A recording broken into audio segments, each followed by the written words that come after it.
with the Takeover here. Just wanted to share some final thoughts on the Dodge Viper, the car that really grabbed our hearts, that we fell in love with before it goes out the door, finds its new owner, and we no longer have access to it. I just wanted to share a couple kind of quirky things, some interesting things about the car that if you haven't owned one, you may not know, and some other interesting pieces if you are considering one. And again, if you have $20,000 to spend and you're looking for a collector's car that may gain some value in the future, or maybe you're just looking for the next true hardcore sports car for your collection or just for your weekend driver, or if you're brave enough, your daily driver, I gotta tell you, the first gen Viper is just an incredible car. All right, so let's go over a few of the details here. Some of the quirks we'll start with. First of all, you might have seen in our other video the full review of this car. There is new door handles anywhere on here. Now they did put this on the newer generations. However, on this one, the only way to get in the car is to actually go up. So you've actually got to reach in and grab this to open the car. Looking at the interior, it's very apparent that the designers really loved the color gray, so much so that they decided to include a few different shades of it. And so while we'll get a little lighter gray on the seats, the gray starts to darken a little bit as it goes to the dash, and it moves to a soft touch plastic on the dash. So prospective buyers beware, the dashes will scratch like crazy. And how about that massive center console? The sound system also leaves a lot to be desired. It's just a tape deck in stock form. Of course, you could modify that. You have the two main rear speakers behind you. And I gotta tell you, this sound system is horrendous. It is just terrible. So one of your first mods right off the bat is of course gonna be modifying that sound system. So something I get asked about all the time with the hood vents is what's their purpose? Is there actually any function for them? What do they do? They think it's maybe the intake for the vehicle or some other system. Well, the truth be told, it's really not that interesting. On the passenger side, there is a hole you can see here.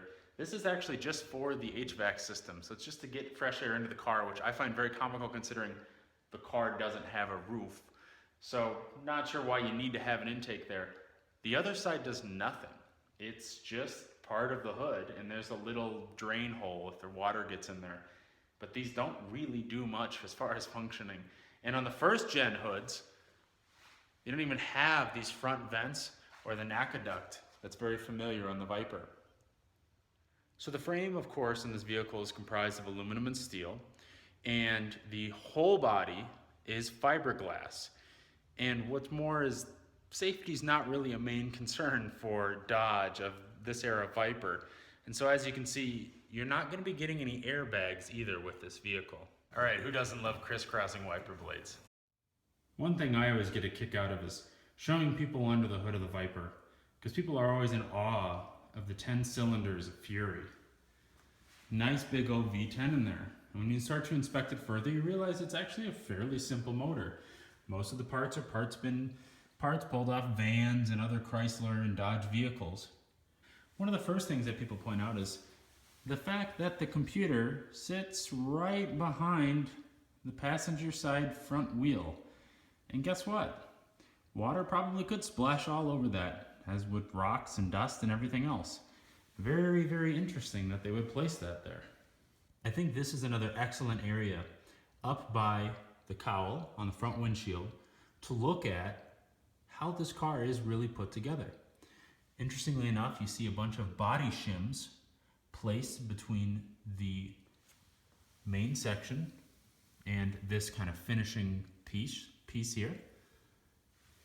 But also you get to see all the rivets, bend lines, tack welds, all sorts of things holding this together.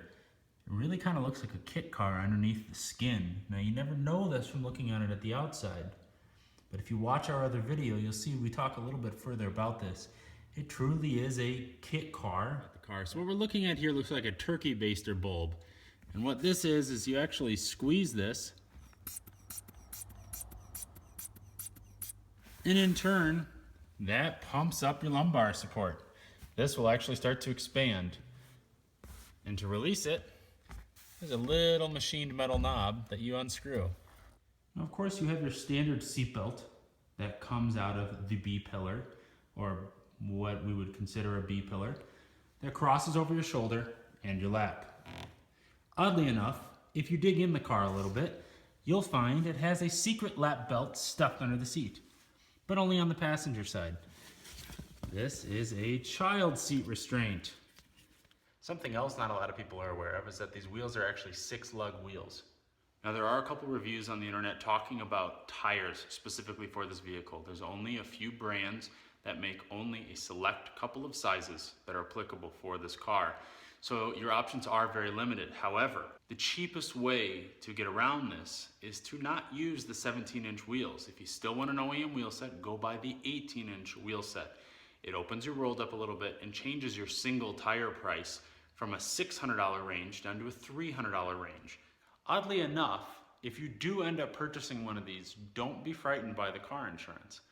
I found out that the car insurance on this was actually $5 cheaper every 6 months, which is how my policy set up, than a 2008 Subaru STI hatchback.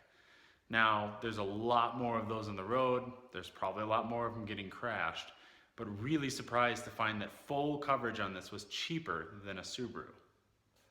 It was a ton of fun to drive. It's a ton of fun in the mountains, and it actually grips and turns pretty well.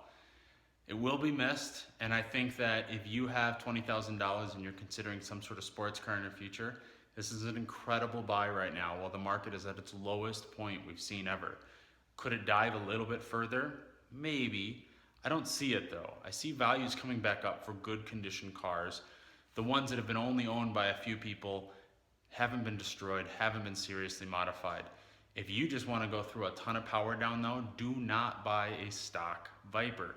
Go buy one with a supercharger. Go buy one with a turbo kit already installed. You're going to save yourself tons and tons of money. Make sure to subscribe to see additional content and hope to see you around.